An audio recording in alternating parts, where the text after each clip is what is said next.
നമസ്കാരം, nation news ലൈവിലേക്ക് സ്വാഗതം. ഇന്നത്തെ വീഡിയോയിൽ സീരിയൽ കില്ലറുകളെ തിരഞ്ഞുപിടിച്ചു കൊന്നിരുന്ന ഒരു സൈക്കോ കില്ലറെ കുറിച്ച് പരിചയപ്പെടാം.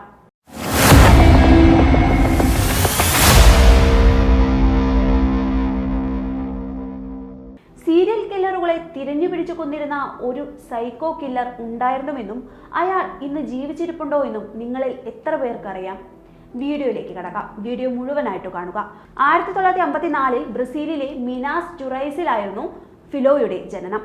ഫിലോയുടെ അമ്മ അവനെ ഗർഭിണിയായിരുന്ന സമയത്ത് അച്ഛനും അമ്മയും തമ്മിൽ വഴക്കുണ്ടാക്കുകയും വഴക്കിനിടയിൽ അച്ഛൻ അമ്മയുടെ നിറവയറിൽ ചവിട്ടിയതിനെ തുടർന്ന് തലയോടിന് ക്ഷതമേറ്റ നിലയിലായിരുന്നു ഫിലോയുടെ ജനനം.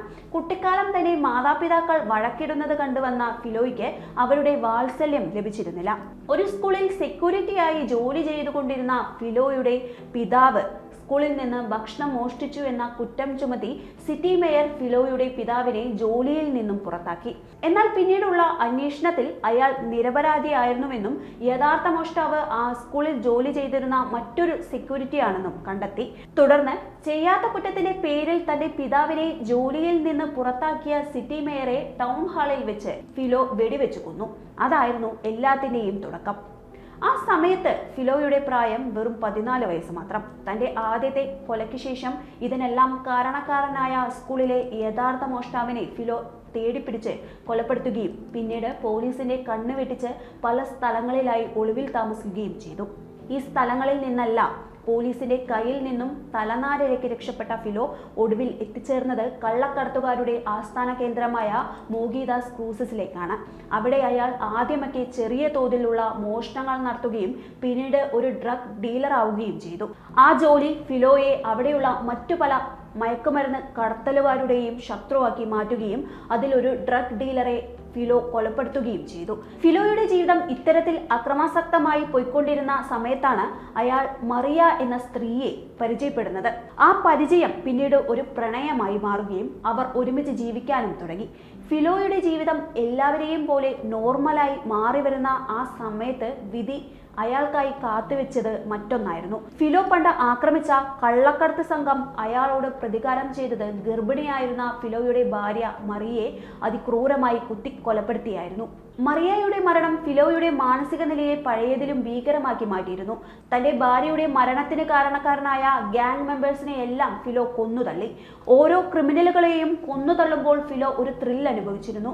ഇനി പറയാൻ പോകുന്നതാണ് ഫിലോ ചെയ്ത കൊലകളിൽ തന്നെ അതിദാരുണമായ ഒന്ന്. മദ്യപിച്ച് വീട്ടിലെത്തിയ ഫിലോയുടെ അച്ഛൻ മദ്യലഹരിയിൽ ഫിലോയുടെ അമ്മയെ തന്നെ 21 തവണ കുത്തിക്കൊലപ്പെടുത്തി. തുടർന്ന് അച്ഛൻ ജയിലഴിക്കുള്ളിൽ ആയെങ്കിലും ഫിലോയുടെ മനസ്സിൽ അച്ഛനോടുള്ള പ്രതികാരം തിളച്ച് മറിയുന്നുണ്ടായിരുന്നു. ഒടുവിൽ 1973 മെയ് 24 തന്റെ അച്ഛനെ കാണാനെന്ന വ്യാജേന ഫിലോ ജയിലിനുള്ളിൽ കയറിപ്പറ്റി. അച്ഛനെ കണ്ട ഉടൻ ഫിലോ അരയിൽ ഒളിപ്പിച്ചു വെച്ചിരുന്ന കത്തിയെടുത്ത് 22 തവണ കുത്തി സ്വന്തം അച്ഛനെയും കൊലപ്പെടുത്തി. എന്നിട്ടും കലിയടങ്ങാതെ അയാൾ അച്ഛന്റെ ഹൃദയം കുത്തി പുറത്തെടുത്തു കടിച്ചു തുപ്പി. അന്നാണ് ഫിലോയെ ആദ്യമായി പോലീസ് അറസ്റ്റ് ചെയ്യുന്നത്. ഫിലോയെ അറസ്റ്റ് ചെയ്തു പോലീസുകാർ ജയിലിലേക്ക് കുതിച്ചു. ആ സമയത്ത് ഫിലോയ്ക്കൊപ്പം ഒരു റേപ്പിസ്റ്റും ഒരു കള്ളനും ഉൾപ്പെടെ മറ്റ് 2 പ്രതികൾ കൂടി പോലീസ് കാറിൽ ഉണ്ടായിരുന്നു. ജയിലിലെത്തിയ ഉടൻ കാറിന്റെ ഡോറ് തുറന്നു നോക്കിയ പോലീസുകാർക്ക് കിട്ടിയത് റേപ്പിസ്റ്റിന്റെ ഡെഡ് ബോഡി ആയിരുന്നു. ജീവിച്ചിരിക്കാൻ അയാൾ അർഹനല്ലെന്നും അയാളെ കൊന്നത് താനാണെന്നും സമ്മതിച്ചുകൊണ്ട് ഫിലോ ജയിലിലേക്ക് നടന്നു കയറി. ജയിലിൽ അടയ്ക്കപ്പെട്ട ശേഷം ഫിലോയുടെ കഥ അവസാനിച്ചുവെന്നാണ് നിങ്ങൾ കരുതുന്നതെങ്കിൽ നിങ്ങൾക്ക് തെറ്റി. കാരണം ഇനിയാണ് ശരിക്കുള്ള കഥ തുടങ്ങുന്നത്. ഇത്തവണ ജയിലിലുള്ള കൊലയാളികളെ തന്നെ ലക്ഷ്യമാക്കി അവരെ ഓരോരുത്തരെയുമായി ഫിലോ കൊന്നുതള്ളുവാൻ തുടങ്ങി. ജീവിക്കാൻ അർഹനല്ലാത്ത കൊലയാളികളെ കൊല്ലുക എന്നതായിരുന്നു ഫിലോയുടെ അജണ്ട. 5 പേര് ചേർന്ന് കൂട്ടത്തോടെ ഫിലോയെ ആക്രമിക്കാൻ ശ്രമിച്ചെങ്കിലും അതിൽ 3 പേരെ ഫിലോ കൊലപ്പെടുത്തിയപ്പോൾ ബാക്കിയുള്ള 2 പേര് ജീവനും കൊണ്ടോടി. അങ്ങനെ മൊത്തം 47 പ്രതികളെയാണ് ഫിലോ ജയിലിനുള്ളിൽ വെച്ച് കൊലപ്പെടുത്തിയത്. ആ കൂട്ടത്തിൽ സീരിയൽ കില്ലേഴ്സും കള്ളക്കടത്തുകാരും റേപ്പിസ്റ്റുകളും ഉൾപ്പെടുന്നു. ആദ്യം കോടതി 128 വർഷത്തെ തടവ് ശിക്ഷയാണ് ഫിലോയ്ക്ക് വിധിച്ചതെങ്കിലും പിന്നീട് ജയിലിനുള്ളിൽ വെച്ച് ചെയ്ത കൊലകൾ കൂടി കണക്കിലെടുത്തു. ശിക്ഷ 400 വർഷത്തേക്ക് നീട്ടി.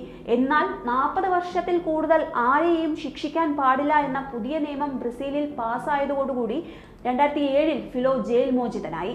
ജയിൽവാസം പൂർത്തീകരിച്ച ഫിലോ പുതിയൊരു മനുഷ്യനായാണ് പുറത്തെത്തിയത്.